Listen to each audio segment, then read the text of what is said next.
আমি কিছু কুল কুড়িয়ে পেয়েছি আর এই কুলগুলো দিয়ে আজ কুল মাখবো। দেখতেই পাচ্ছ আমি এখানে ধনেপাতা আর কাঁচা লঙ্কা নিয়ে নিয়েছি।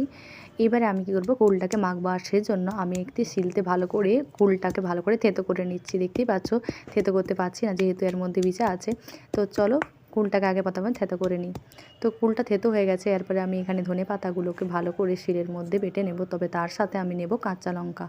দেখতে পাচ্ছ শিলে ধনেপাতার সাথে কাঁচা লঙ্কা দিয়ে দিয়েছি। এবারে ওটাকে আমি ভালো করে বাটবো। তোমরা দেখতেই পাচ্ছ আস্তে আস্তে করে আমি বেটে নিচ্ছি।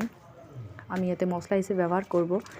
আজকে কুল মাখা খেতে কাকে কাকে ভালো লাগে অবশ্যই তোমরা কমেন্ট করবে। তবে সরস্বতী পূজার আগে অনেকে বলে কুল খেতে নেই, তবে তোমরা কে কে আমার মতো সরস্বতী পূজার আগে কুল খেতেছো, তো তোমরা অবশ্যই কমেন্ট করে জানাবে বন্ধুরা। আজকের ভিডিওটা কেমন লাগবে অবশ্যই কমেন্ট করে জানাবে। আমার ইউটিউব পরিবারের অবশ্যই সদস্য হয়ে যাবে, সাবস্ক্রাইব করবে, তোমরা আমার সাথে থাকবে। আর চলো আমার তো এটা বাটা হয়ে গেছে।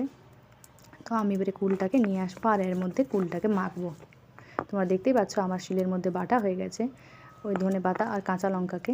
তোমরা কাঁচা লঙ্কার পরিবর্তে লঙ্কা গুঁড়ো ব্যবহার করতে পারো, এতে কোনো অসুবিধা নেই। তো চলো আমি কুলটার মধ্যে ওগুলোকে দিয়ে নিয়েছি। এরপরে আমি এটাকে মাখবো। আর তার জন্য আমি কি করলাম, তাতে লবণ আর একটু তেল দিয়ে দিয়েছি।